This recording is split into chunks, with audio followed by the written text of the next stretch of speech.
In the not too distant future, next Sunday AD, there was a guy named Joel, not too different from you or me.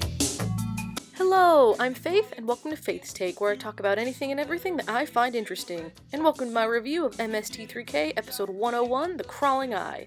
I'm going to be reviewing every episode of Mystery Science Theater like how I've been reviewing every Riff Track short. For those of you who may have missed it, I reviewed the entirety of the KTMA season back in October, and now it's finally time to jump back in. So let's get started with my review of MST3K, The Crawling Eye. Once upon a time, there were two fledgling Comedy Central television stations. One was called Ha, and the other was the Comedy Channel, which would later be dubbed Comedy Central. Since they were both trying to outdo each other, they were trying to fill out their schedules with as many different programs as quickly as they possibly could. Thanks to both their originality and the fact that the show would fill up an entire 2-hour time slot with only one episode, Mystery Science was a great catch for either station, and the show got snatched up by the Comedy Channel. Now, the gang was offered a chance to move production up to New York, but none of them wanted to. They thought it was better for all to stay firmly planted in the Midwest, and it was definitely for the best. Thanks to staying off in their little corner, they got virtually no visits or complaints from the heads of the channel, and were able to do basically anything they wanted, which is always preferable as a content creator. And with all that backstory out of the way, let's discuss the first official cable episode of Mystery Science Theater 3000. We of course start with a theme song. Both the visuals and the lyrics have been updated since the KTMA days, and the lyrics are now more indicative of what the show is about. We'll send the cheesy movies, the worst we can find. We'll have to sit and watch them all, then we'll monitor his mind. Unlike the episodes we'll see later on, we jump right into the invention exchange with no preamble or opening segment. The first thing you'll notice is the massive overhaul of virtually everything on screen. From the sets to the bots to the outfits, you can tell they had at least a little money this time. Hey sirs, I'm ready for this week's invention exchange. Check this thing out. I just made it. It's the world's only electric bagpipes, alright? The inventions aren't too, well, inventive, but hey, it's their first go-around on cable. But we do get to hear why the Mads are in a different location than the last season. We moved. It's our grand reopening. Welcome to Deep 13. Deep 13? Wait a minute, that's in the sub-basement of Gizmonic Institute. We like it here. And now it's finally time for the first cable experiment. Well, it's a real stinkburger of a film this week, Joel. It's called The Crawling Eye. Oh, it's got a bad audio track, it's in black and white, and worst of all, it stars Forrest Tucker. Movie sign! The Crawling Eye, also known as the Trollenberg Terror, was released in 1958, and is exactly what you'd think you'd get out of either of those titles. It's a really lame, drawn-out and boring quote-unquote horror movie with completely uninteresting characters. For such a boring movie, it certainly starts with a bang. We see a couple of climbers scaling a mountain. One of their companions starts to fall as they try to pull him back up, but they realize that his entire head has been torn off. Going down. Careful! Heave. No! You idiot, we nearly had him. Why did you let him go? Didn't you see What are you talking about? His head! It was torn off! You say that like it's a bad thing. Suddenly, we're on a train meeting our main players. We see Forrest Tucker, who I'm sure has a character name, but whatever, I'm just calling him Forrest Tucker, and Anne and Sarah, a couple of sisters with their own traveling mind-reading act. As their train passes the mountain, Anne seems to be entranced by it before passing out in Forrest's lap. When she comes to, Anne insists that they stop in Trollenberg, the town at the base of the mountain. Let's see, Gemini, you'll be attracted to a crawling eye. Leos figure prominently. You sure you feel all right? What a babe. I feel wonderful. I wish everybody would stop treating me like an invalid. How about a wheelchair? I am Mount Svengali. You will do as I say.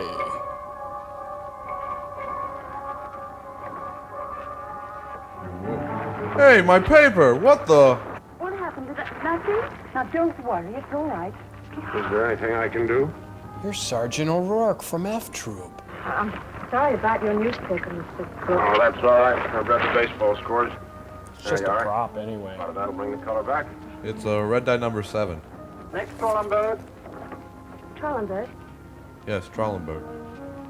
Sarah, we're getting off at Trollenberg. And what's got into you? We're getting off at Trollenberg. Please, Sarah. Trollenberg, home of the crawling eye. All stops lead to a bloody death. After reaching Trollenberg, the sisters check into the same hotel as Forrest. The hotel seems to be losing a lot of business lately. I can't imagine why. Anne's weird connection to the mountain continues, though, as she's suddenly fully informed on Trollenberg, including the recent deaths. What a lovely matte painting.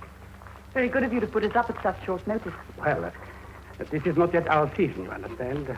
Oh, I thought now would have been about your busiest time. Well, normally, yes, but, We've been having trouble with the crawling eye. Miss Hans? These aren't my clothes. I don't look good in stripes at all. Sarah, why did I want to come here? What is there about this place? Why do I feel I've seen it all before? You read about it in a book. Or saw a picture in a travel folder. Yes, you're right. I've probably read about it. In the script. Forrest then heads to the hotel bar and meets two men who plan on climbing the treacherous mountain. After a long, boring conversation which just repeats what we already know, Forrest and the two mountaineers head up on a cable car. The climbers go to a small cabin and Forrest to an observatory. For you see, Forrest works for the UN and was invited by his friend Professor Krevitt, who is oddly obsessed with wasting government funds. Scots and the crew bandit. Nothing like a little drinking and climbing. You gonna stay the night? No, there's a hut at the foot of the South Col. We'll sleep there tonight and attack the mountain proper tomorrow. Unless it attacks us first. Some kids climbing on the South Col, and one of them fell.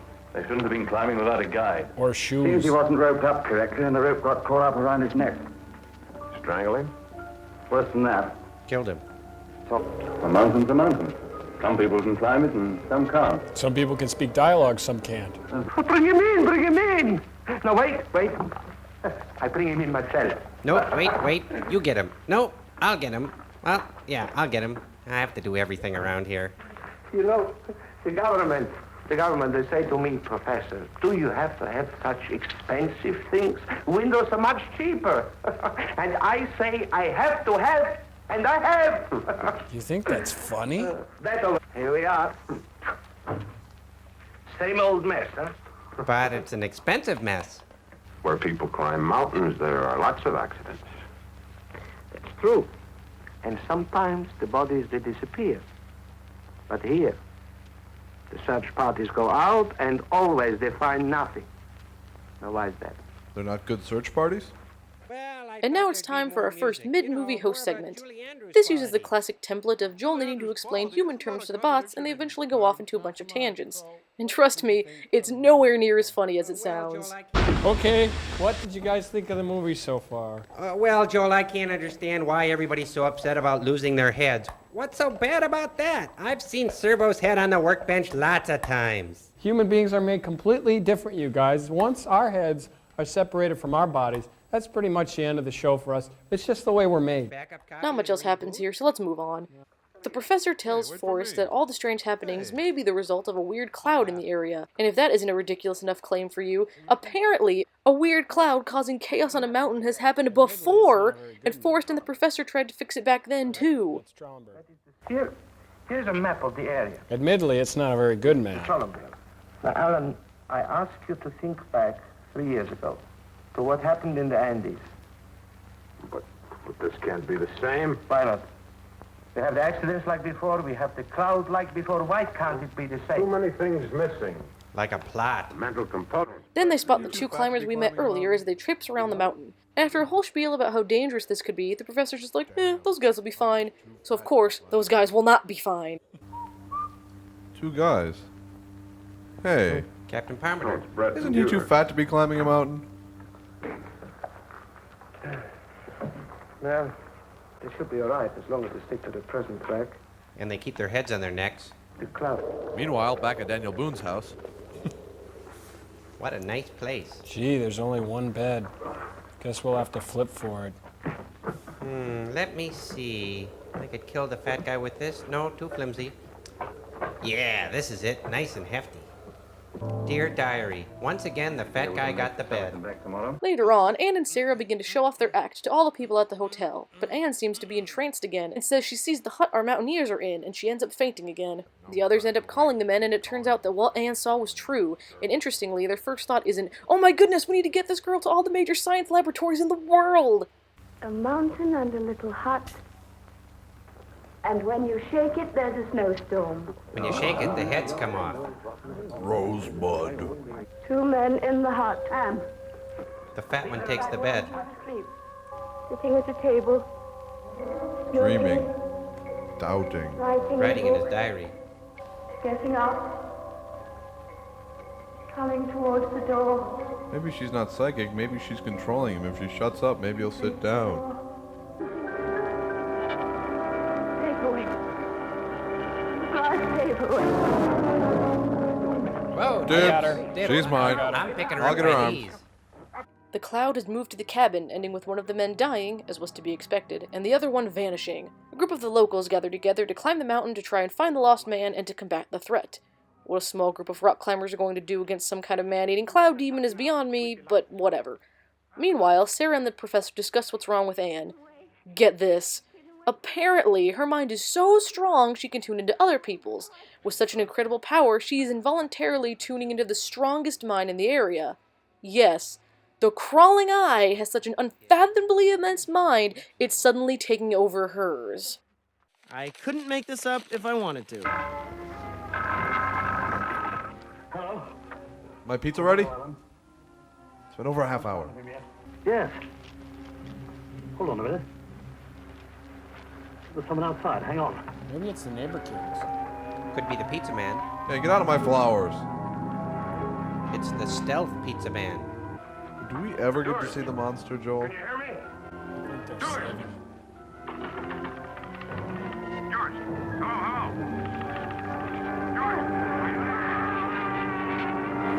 Was the observatory. The cloud has moved away from the hut. Back up the Trollenberg.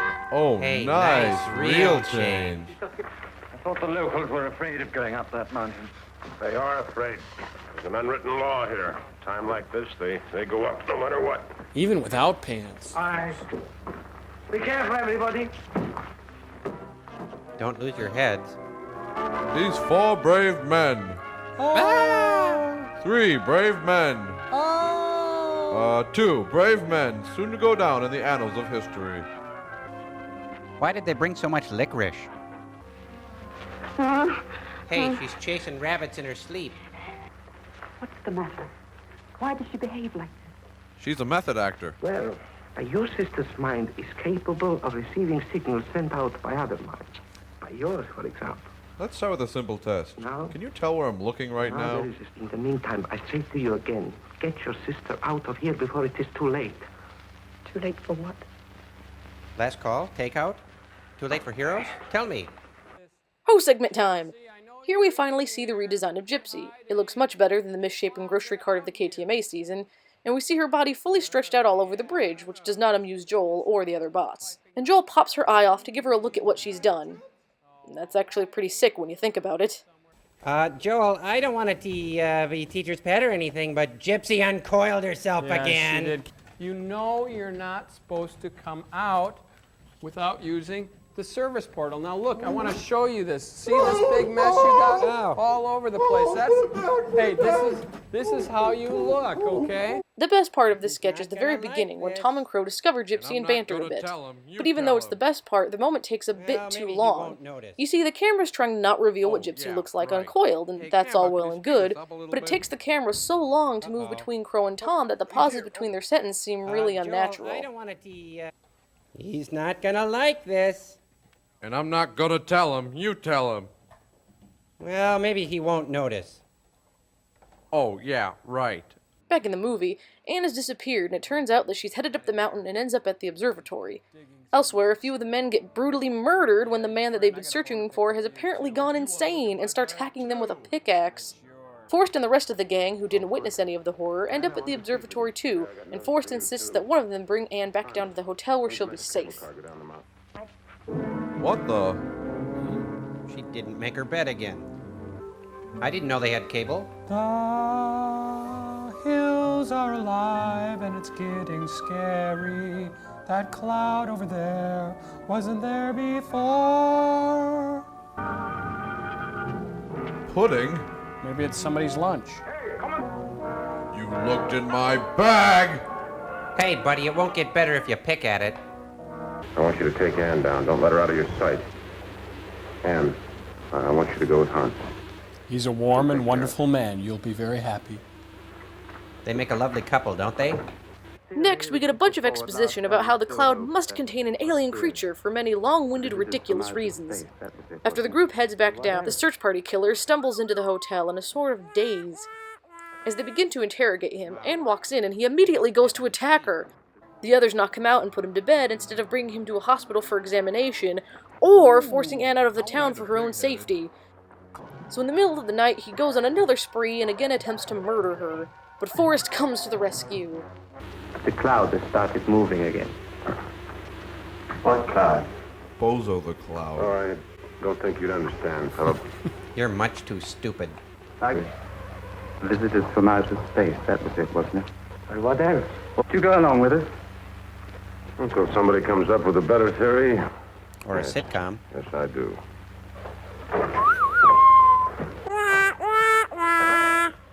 You all right? He looks dead on his feet. I lost you, Hurst. I'm sorry to be a nuisance, but Matt... Then she walked in.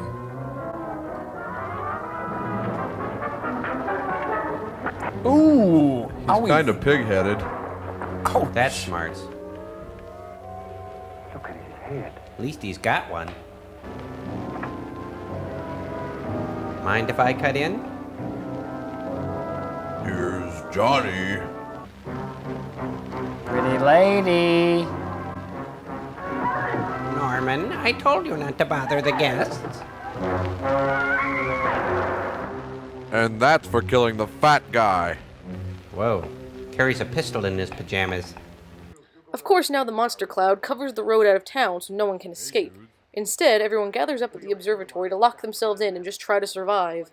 Of course, a little girl with a mother negligent enough to not notice her own daughter running off during a monster attack leaves her ball behind and just has to go back for it. And the monster finally reveals itself, leaving just enough time for Forrest to save her.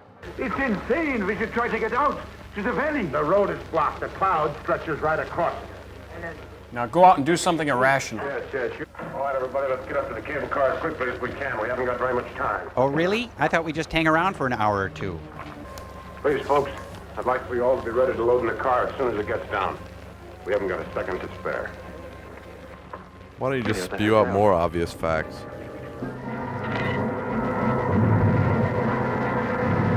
Oh, holy, what the? Oh, my, jeez. I'm on the edge of my seat. He thinks that ball's one of his pupils. Now look here, you. Give you a trim. Hey, wait, what about the ball? Time for the final mid-movie host segment. This one is extremely similar to the first, since it's Joel trying to explain something to the bots, but this one is actually funny. It was so horrifying. Yeah, really? You think so? So ugly, so hideous.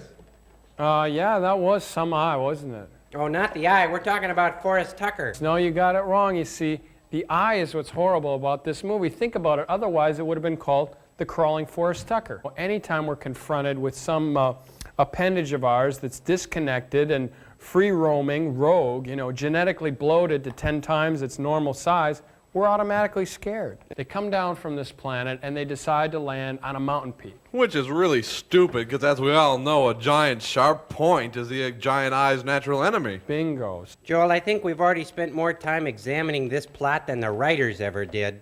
Back in the movie, the last group of people is heading up to the observatory in the cable car, but disaster strikes and it looks like the cable is going to snap.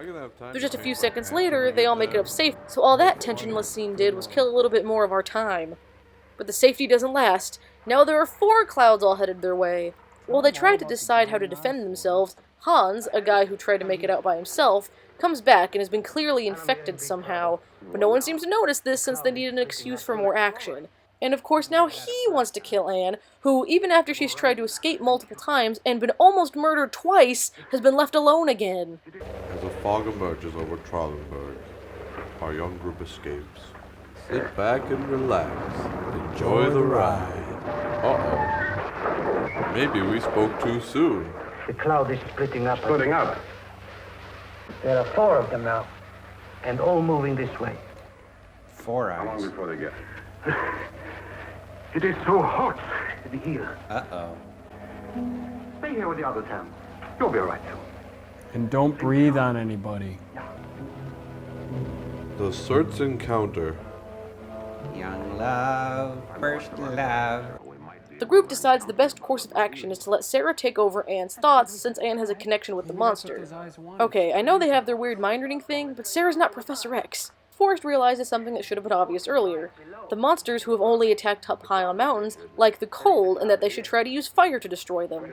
They also finally put 2 and 2 together and realize that Anne will be attacked yet again and rush to save her. But how can Anne help? She doesn't know anything. Obviously. Obviously, she has some kind of contact with these Obviously. things, whether she knows it or not. I thought perhaps with you controlling her thinking, we might be able to learn something about what we're dealing with. I suppose we could try. Maybe that's what those eyes want, is contact. Wait a minute. Say it's cold they need. They live in cold.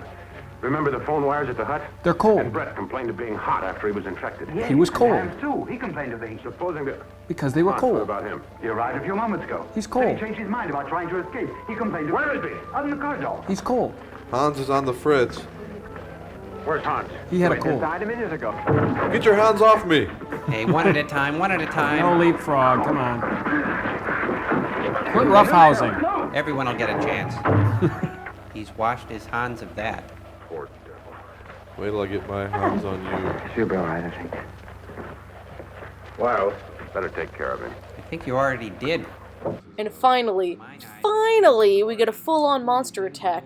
No matter how lame it is, it's at least something of mild interest. And this is also when the riffs finally pick up, since they actually have something to react to.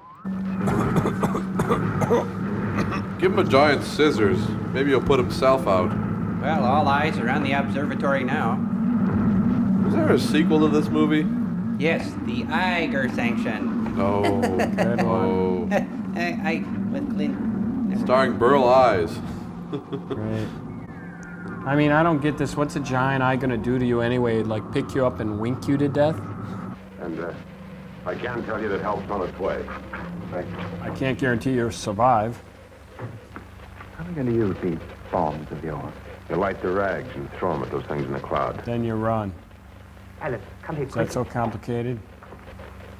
Look at this.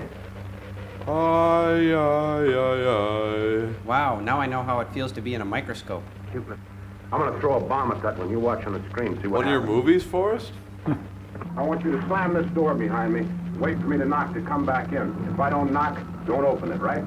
Right. Okay, so if you knock, I open it. All right. All right, okay, now if you don't knock... Wait, let me get a piece of paper. Oh, darn.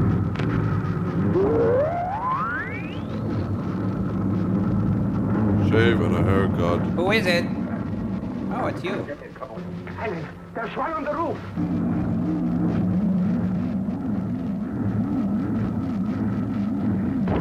Rats, I missed. Saved him in the blink of an eye. Nice stunt, though. Now what? I don't know.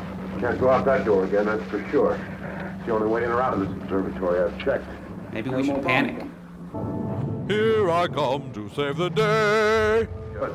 Tell him to make a straight run over the observatory and drop his bombs in the roof. I hope he knows what he's doing. I hope you know what you're doing. Let's try a high-level attack first. Here we go. I feel the need for For speed. Ready. Bombs away. I bombed the ship Arizona! Where's Major Kong? So that's what it sounds like when eyes cry. And we're an eyewitness. I'd like to shake tentacles with any eye that could last through that, that's for sure. It looks like a bunch of overcooked fried eggs. Bet it smells good. I bet they don't go out for breakfast after this battle, that's for sure. Ookie. Hooky. Tell the villagers they can go down the mountain anytime they'd like.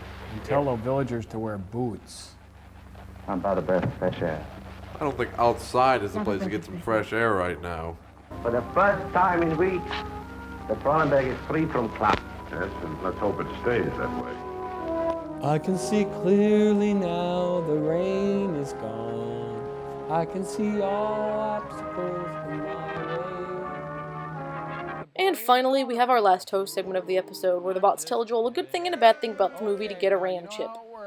And I'd say that Crow actually sums up my feelings about this episode pretty well.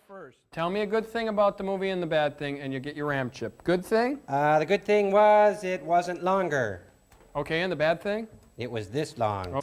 While overall this is better than any of the KTMA episodes, seeing as how they could, write their lines, this still isn't very good. There are 30 to 45 second long pauses between riffs throughout the entire movie, and it just drags way too much. If you want to just get a taste of this episode, just watch the first and last 10 minutes or so, and even those sections could have been riffed more and better. So, all things considered, would I recommend this episode? Only if you're interested in seeing the show's beginnings. But if you're looking for an episode where you'll be cracking up the whole way through, this is definitely not what you're looking for. But this was just their first crack at cable, and hopefully we can only go up from here. As always, thank you so much for watching. I'm really sorry it took so long to get this video up, but with school and work, I've just been falling behind, but I'll try to get back on the horse and keep getting at least one video up a week. But if I do get behind, I'll post about it on Twitter, so check the description for that link. Thanks again, and I'll see you guys later. Mystery Science Theater 3000. Oh, brother. That was pathetic. Ooh. Hey.